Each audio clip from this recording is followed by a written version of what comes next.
Hi. Sorry, just cooling down a bit. This is a weekend broadcast on Saturday, hence the casual attire and a little bit ruddy face from bicycling. But I just saw a post from a friend of mine that triggered this thought about this conversation. So, welcome to my Facebook Live. My name is Barry Selby. This is Message from the Masculine number 30. Single parent dating is, single parent dating. It seems like a film title or something.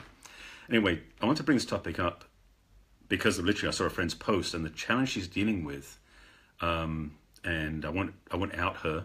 In fact, I respect deeply what he is. She has more than one kid, let's say that much. And she got the response, and it's not the first time she had the response, from a guy who was wishing that she was kidless to start with, which I think is highly demeaning to say that and disrespectful. So I want to speak a little bit to that, but also to the experience. I'm childless myself at this point, but I've been in a relationship with women who have had kids, sounds like that. And recognizing for me that, and maybe I'm unusual in this place as a masculine man. To be honest though, when I was dating them, I wasn't that far along this path. So some of those experiences back then, I would look at differently from this hindsight, as it were. So the challenge that many face, the opportunity that many adults face, is they already have kids when they're single because of divorces, other things like that, which have caused them to be single. One of my relationship partners was actually a widow, so that was unforeseen. Of course, most divorces are too, but she was a single parent. So I want to speak to a couple of things, particularly as I'm speaking to women about this, but men, you can get value from this too. First of all, for many women out there who have been single parents for a while, let's put it this way. Both men and women as single parents have had to take on both roles quite often with their kids, especially if they're full-time or most of the time taking care of the kids. In some cases, I know some of my friends where the woman has the kids 5 days a week and the father sees them twice a week, and that for a day or two. That's it. That's different. But when it's equally yoked, or where the parent is the sole provider for the kids because the other one disappeared, whatever reason, either gender, part of the challenge is that when you are the single parent, you end up adopting both the masculine and feminine roles at different times with the kids because that's what you have to do.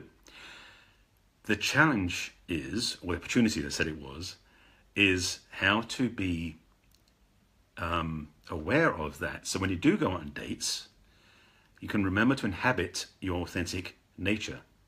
If you're a man, you're masculine, you're authentic masculine. If you're a woman and you're feminine, you're authentic feminine. Many of the women who I know as single parents spend a lot of time being in the masculine because they need to put in that role on, especially with boys as kids. There's a desire or need to be that male energy protector, even though you're in a female body, which means when you go on dates, it can get in the way. For some reason, I'm a bit croaky. Just to speak to, for you just joining me, I just got back from a bike ride, so I'm a bit worn out and flustered, hence I got the flushed face and the casual gear on because I've got helmet hair and stuff. So not dressed up today. But I'm doing a 30-day Facebook Live challenge, which is why I'm doing it today, not waiting till Monday. So to recap slightly, just to back up a little bit to this topic, I saw a post earlier today from a friend of mine who has multiple children and is a single parent. And she's been having the experience of men approaching her, reaching out to her, communicating with her, who are challenged by that experience, and they almost feel, they almost say that there's something wrong with her. That's the way it's coming through underneath. It's not what they're saying out loud, but underneath it, it's almost saying, you're wrong because I wanted to be with you and you didn't have any kids. Or I don't know what to deal with you and all these kids because, to be honest, these men aren't mature enough. Let's be blunt about this. At the same time, to put into the conversation about being a single parent, that when you are the parent to children, particularly if you're a woman being a parent to boys, you're likely to be pushed, forced, encouraged into your masculine side more often to be not the role model they need, but to hold the framework and the boundary they need. For most women, when they stay in the feminine too long with boys, it can be challenging. Now, when a woman's in her true feminine, she can cast a container that can actually make it very strong for a young boy to grow up in a masculine way because of the polarity. That's a whole other conversation. I won't get into this here because that vision I just had could be a 2-hour talk as I slip off the armrest. So to get back to single parent dating, which is what I want to speak to primarily, there is a distinct, I don't say missed opportunity, but I've seen enough of this happening where women go on dates who are not sure how to present their children to their prospective date, but also when they want to protect their children from the prospective date as well. It's both sides of showing the date they have kids and showing the kids they have a date, that duality. This works for men and women. I don't have the answer to everything on this, just to be clear. I'm speaking from my own perspective, my own experience, but also to how I feel things could be evolving, which is this. First of all, as I mentioned, being a single parent, you may be out of alignment with your true, authentic nature. So when you go on dates, same as for those of you who are you're busy in your careers and you're so ingrained in the opposite mindset, for women especially, who are dominating in the business world, competing with the men, disengage back into your feminine before dating. And I've talked about this before in previous broadcasts. But also if you're a single parent, that energy may be there too because you've been taking care of the kids. So my recommendation is, as succinctly as I put this, is when you do go out on dates, that you spend a little bit of time between taking care of your kids to go on a date to recenter yourself, to remember yourself, and to put yourself into the perspective of your natural state, which if you're a woman, most of the time, is your feminine state. And again, I've talked about these elements in other broadcasts. This is just a reminder. And again, this is just a quick broadcast because I have a commitment to do 30 days of broadcasts in a row. And this one came up as a topic, so I'm just using this topic. Does that make sense? I hope it does. So when you're on dates, first of all is to remember to be authentic in your expression. Secondly, and this is a question that you may have to answer yourself, I can't say this is the right way to do it. When is the time that you let your prospective partner know about the fact you have kids and how they interact with them? I've even been experiencing being on dates where it was the unwillingness to let your partner know that you have a cat or a dog or a pet. I mean, that's an extreme case, but the truth is when you have children, you want to include the conversation. I would say early in the conversation to bring it up so your partner knows, your date knows that you have children, because that's an important part of the conversation going in. Because if your date is not looking for that, it's nice to know early on. But if they have an issue with that, it's even better to know early on, you'll say goodbye.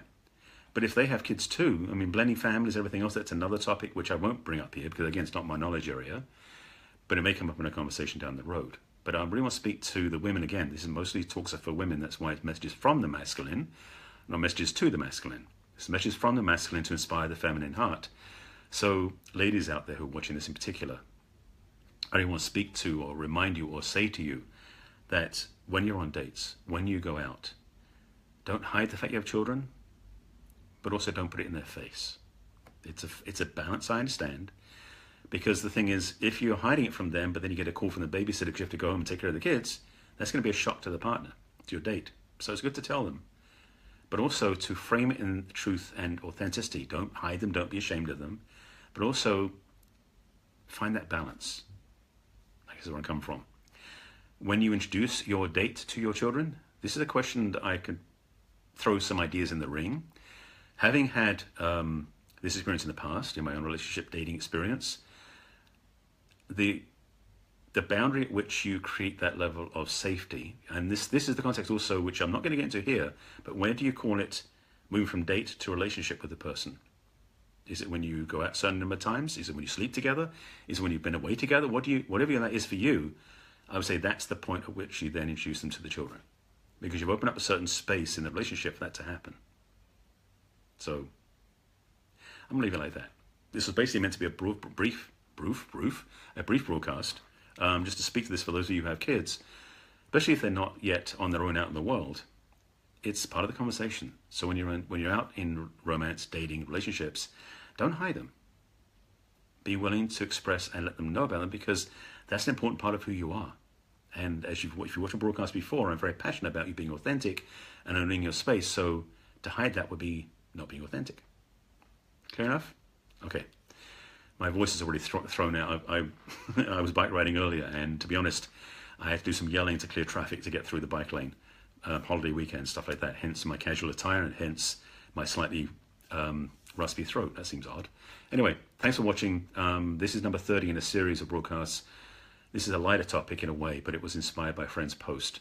So having said that, I'm signing off. I may do one tomorrow. I'm trying to commit to 30 days, or I'm intending to commit to 30 days in a row. I was thinking about doing 5 days a week for 6 weeks to make it 30 that way, but I think if I can, I'm going to do contiguous days, including July 4th, which is coming up in a few days.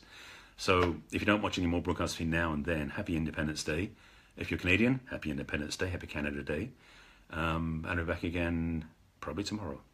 All right. Comment below, please share this out if you've got anybody who you think might benefit from this. And of course, if you have any questions, please message me over Facebook. Thank you so much. I'll talk to you soon.